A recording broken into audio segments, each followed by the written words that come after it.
So welcome to the video for week 3. So this week we did sun salutation A, we did sun salutation B, which are both in the other videos. In addition to that, we learned a couple new poses, and so one of them was Warrior 2. And so in Warrior 2, so say you start in Warrior 1, right? Your knee is bent, left toe is pointed forward to protect that knee, the hips are square. Reach the arms up. For Warrior 2, we open out to the side. So the same arm is forward as the same leg that's forward. And you can lengthen your stance if you need to. So really bending into that front knee. And watch your knee collapsing into the side. See if you can bring it back over the pinky side of the toe. So hips are square to the side so you can tuck the tailbone under. Arms reach out. Gaze is forward over that front hand. So from here, the sequence we did was we learned a reversed warrior where you flip the palm over, reach back. We came back up. We straightened the front leg for extended triangle pose. So you reach forward as far as you can, shift the hips back, allow that hand to come down, and the arm reaches up. Your gaze is up toward your hand if it doesn't bother your neck. You can also use the block here and place your hand on the block. Keep your arms up. What we want to prevent here is this shoulder collapsing down. So if you're not using the block and you're down here, we want to straighten the spine out and find length in this side of the left side of the body. So we'll come back up, Warrior 2. We reversed again, I think, in this sequence.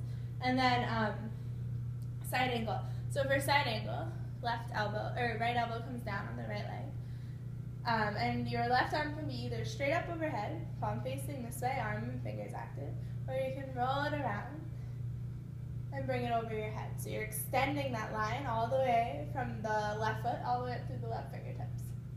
So you can stay here. This is okay. You can also see what it feels like to put your hand on the block or in the block this way, okay? So we did those 3 poses. I think we also talked about what's called ragdoll, when the feet are hips distance. You're folded forward. Hands come to opposite elbows, head drops down. So you can sway side to side. You can stay still. We learned a couple stretches on the floor, one of which was what's called square or fire log. And so one shin will be in front, the other one will come on top, ankle on top of knee. If your hips are too tight to do this, or this bothers your knee, like this bothers my knee a little bit,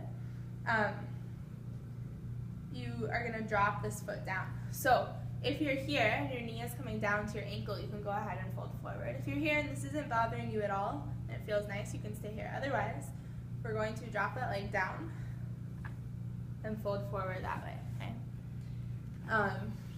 And then I think we did these last time. We also did Janu Sirsasana, which looks like this. Same thing on both sides.